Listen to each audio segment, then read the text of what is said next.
Министерска ЕУ тројка денеска допатува во Скопје за да прати порака за клучната тема од која зависи на тамошната европска интеграција, а тоа е финиширање на уставните измени.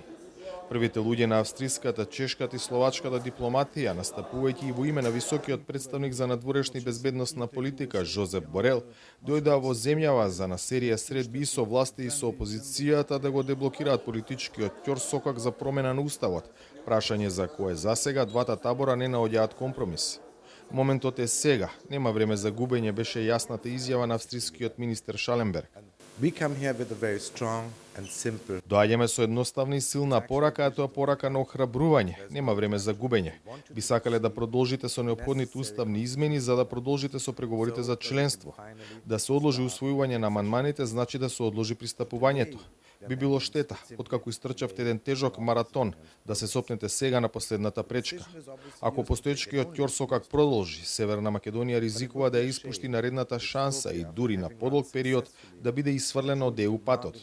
Од друга страна, со исполнување на уставните измени кои владата наскоро ќе ги поднесе, конечно ќе се отвори вратата за почеток на пристапните преговори, што е неповратен процес. Треба да се биде политички одговорен и да се имаат предвид државните, а не партиските интереси. Тоа што е на маса е единствениот договор, нема друг. Моментот за делување е сега. Не се мешаме во внатрешните работи на земјата. Решението може да дојде само од Северна Македонија. Чешкиот министер потсети дека ако влезот во НАТО донесе дополнителна стабилност, тогаш приближувањето кон Европската унија ќе значи просперитет за граѓаните. Се надевам дека компромис за уставот ќе има, вели Липавски. Тука сме да ги охрабриме сите политички фактори да ги преземат неопходните чекори за земјата да влезе во Европската унија. Јас постојано велам, НАТО ја гарантира безбедноста, а ЕУ го гарантира просперитетот. Го посакувам истото за Северна Македонија. Ние земјата ја сметаме за дел од европското семејство и едноставно процесот мора да се заврши. Разбирам дека ситуацијата не е лесна и се надевам дека ќе може да се надмине преку преговори.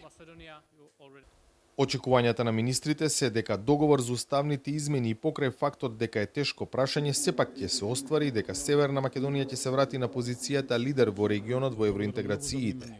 Шефот на словачката дипломатија се надева дека земјата ќе ја преземе улогата на, како што рече, локомотива. Ќе се сретнеме со најразлични политички представници на Северна Македонија за да помогнеме да се изгради национален консензус за наитната стратешка цел за членување во ЕУ.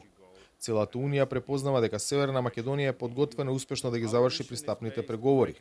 Тоа се види и преку успешниот скрининг кој ќе заврши во ноември и потоа ќе треба да се отворат преговарачките кластери и поглавја. Сега треба да станете локомотива, пример кој ќе се следи. Се надевам дека оваа задача ќе заврши до 2030 година. Сакаме како пред 2 децении да станете лидер на Балканот во ЕУ интеграциите. Бујар Османи, кој беше домаќин на ЕУ министрите, нема дилеми дека актуелната шанса не смее да се испушти со тоа земјата да излезе од брзата европска лента. Во обид за одоброволување на опозицијата, Османи вели дека уставните измени нема да значат промена на уредувањето, туку зацврстување на мултиетничкиот карактер на Македонија. Друга страна се соочуваме со отпор наметнат од некој од дел од представниците на опозицијата. Би рекол ирационален отпор. Затоа што уставната измена, што како обврска сме презели да ја имплементираме, ни најмалку не ја менува суштината на нашето уставно уредување. Дури, може би зборот измена е погрешен.